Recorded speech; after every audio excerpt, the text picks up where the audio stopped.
Cat Ladies and Head Lice, Part 1. Miss Turner was bursting with excitement. "Fifth graders," she cried when they arrived in the library with Mr. Jupiter for their first visit of the school year, "I have thrilling news." "You're getting married?" whooped Missy. Miss Turner's cheeks turned the bright red as her lipstick. "No," stammered the librarian. "Whatever gave you that idea?" Missy shrugged. "I don't know. I guess because last Saturday I saw you and Mr. Jupiter coming out of the Aphrodite Cafe together, and you were—" Mr. Jupiter loudly cleared his throat, putting an end to Missy's story. "I bet I can guess your news," exclaimed Ernest. "You've won an all-expense-paid trip to the International Library Association's annual conference. Where is it at this year?" "Death Valley." "A library conference," repeated Humphrey. "What's so thrilling about a library conference?" Ooh, I know," said Lenny. "They've discovered that Melville Dewey is alive and well and living in Las Vegas." Melville Dewey is the person who they named the Dewey Decimal System after, and that is used to organize the books in the library by number. Miss Turner shook her head. "Those are all interesting guesses," she said, "but the truth is much more exciting." She strode across the library, flung open the storage room, and ta-da, she cried. The room had been transformed. Gone where the mops, buckets, and stacks of paper towels were. Now was a place hummed with electronic equipment. Cameras, microphones, lightning rigs, video monitors, even a teleprompter. Above a small stage hung a sign. It read, WUSS. "Isn't it wonderful?" said Miss Turner, spreading her arms wide. "The school district purchased a second-hand television station at the Angerman's garage sale last summer, and happily they have given it to Aesop Elementary." The fifth graders wandered into the room. "Who are you calling a wuss?" asked Ham. "A what?" asked Miss Turner. "A wuss," said Ham again. He pointed to the sign. "Oh, no," replied the librarian. "Those are the call letters. The USS stands for United School System. Fun? Yes." Ham nodded. "And here's the truly thrilling part," she continued, her excitement rising. "I have decided to form a fifth-grade media club. Together we will produce a weekly news program that will be broadcasted each Monday into every classroom in the school." "Every classroom?" repeated Humphrey. Miss Turner nodded. "We'll be stars," exclaimed Victoria, "or at least I will," and she batted her eyelashes, gave her hair a flip, and practiced her red carpet walk. "No autographs, please," she purred. Lenny let out a scream.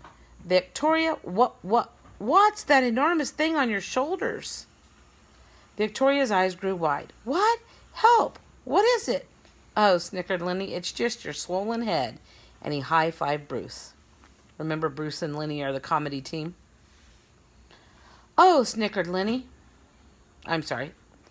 "Oh," snickered Lenny, "it's just your swollen head." And he high-fived Bruce. Victoria flipped her hair again. "Who cares what you say? I'm going to look simply divine on camera." She smiled and in a voice dripping with sweetness added, "Has anyone ever told you that you have the perfect face for a radio?" "Gee, thanks," said Lenny. "That's about the nicest thing you've ever—" "Hey, wait a minute." Can you see anybody on a radio? That's why he's got the nicest face. She won't be able to see him. She'll just hear him. "Yes, well, not all of us can be found in front of a camera. After all, there are lots of important behind-the-scenes jobs that need to be done."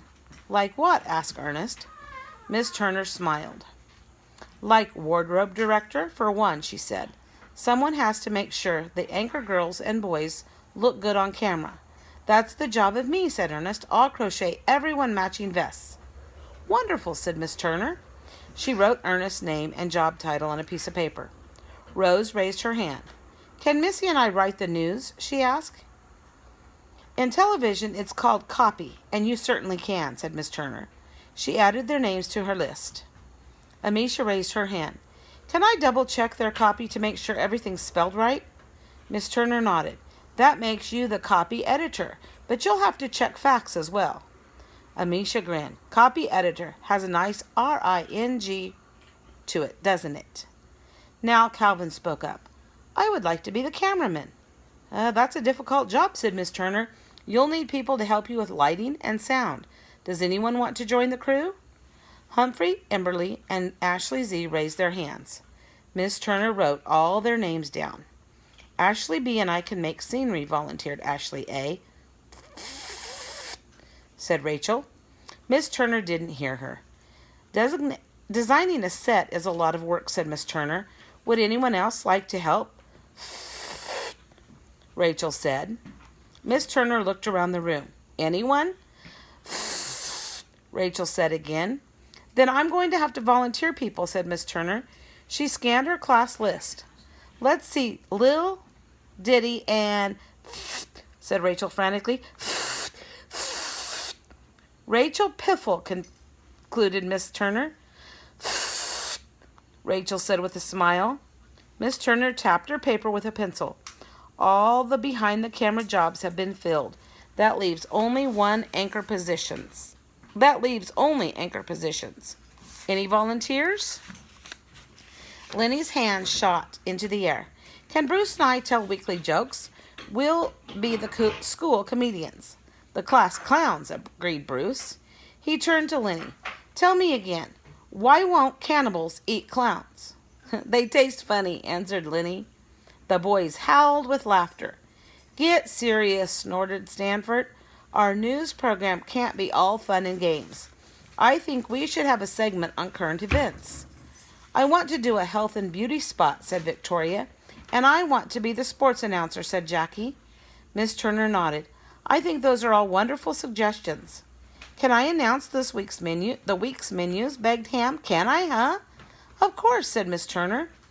And can I read the week's announcements? Asked Melvin. The others ignored him.